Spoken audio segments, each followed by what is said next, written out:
Question है हमारा, फसल चक्रण मृदा संरक्षण में किस प्रकार सहायक है। देखिए क्वेश्चन कह रहा है कि ये जो फसल चक्रण है, ये फसल चक्रण मृदा संरक्षण में यानी कि मिट्टी के बचाव में किस प्रकार से सहायक है, ये आपको बताना है।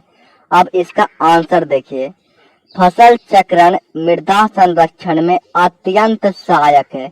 दोस्तों ये जो फसल चक्रण है, ये फसल चक्रण मृदा के बचाव में मतलब मृदा संरक्षण में अत्यंत सहायक है, यानी कि बहुत सहायक है। ठीक है, इसके द्वारा मृदा के पोषणीय स्तर को बरकरार रखा जा सकता है।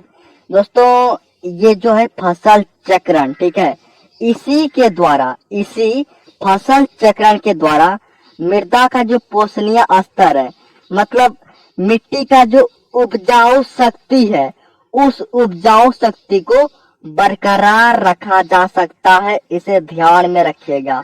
ठीक है, खेतों में लगातार गेहूं, कपास, मक्का, आलू आदि उगाने से मृदा के पोषणीय स्तर में कमी हो जाती है।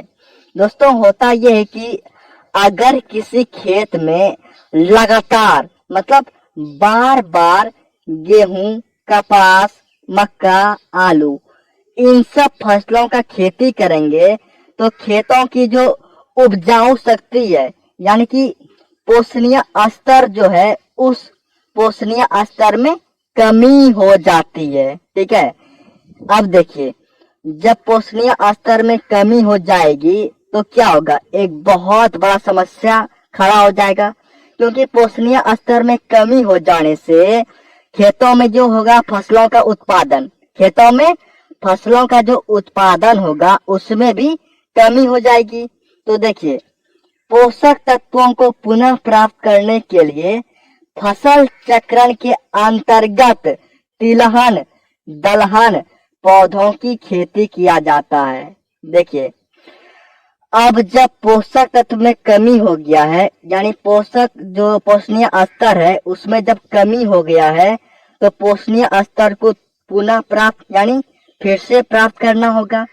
तो फिर से प्राप्त करने के लिए फसल चक्रण के अंतर्गत, किसके अंतर्गत, तो फसल चक्रण के अंतर्गत तिलहन, दलहन पौधों की खेती किया जाता है।